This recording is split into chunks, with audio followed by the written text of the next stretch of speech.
Deuteronomy chapter 17. Do not sacrifice to the Lord your God an ox or a sheep that has any defect or flaw in it, for that would be detestable to him. If a man or woman living amongst you in one of the towns the Lord gives you is found doing evil in the eyes of the Lord your God, in violation of his covenant, and contrary to my command, has worshipped other gods, bowing down to them, or to the sun, or the moon, or the stars in the sky, and this has been brought to your attention, then you must investigate it thoroughly. If it is true, and it has been proved that this detestable thing has been done in Israel, take the man or woman who has done this evil deed to your city gate and stone that person to death. On the testimony of 2 or 3 witnesses, a person is to be put to death, but no one is to be put to death on the testimony of only 1 witness.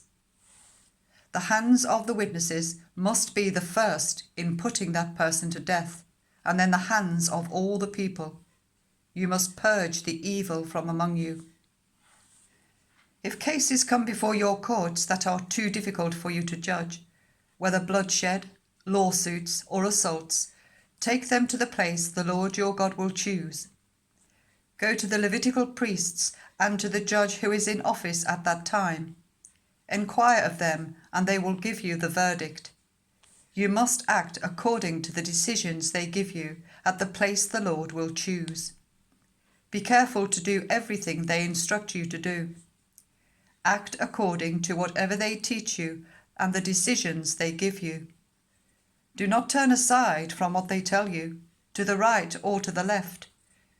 Anyone who shows contempt for the judge or for the priest who stands ministering there to the Lord your God is to be put to death. You must purge the evil from Israel. All the people will hear and be afraid, and will not be contemptuous again. When you enter the land the Lord your God is giving you, and have taken possession of it and settled in it, and you say, "Let us set a king over us, like all the nations around us," be sure to appoint over you the king the Lord your God chooses. He must be from amongst your own people. Do not place a foreigner over you, one who is not an Israelite. The king, moreover, must not acquire great numbers of horses for himself, or make the people return to Egypt to get more of them. For the Lord has told you, you are not to go back that way again. He must not take many wives, or his heart will be led astray. He must not accumulate large amounts of silver and gold. When he takes the throne of his kingdom, he is to write for himself on a scroll a copy of this law, taken from that of the Levitical priests.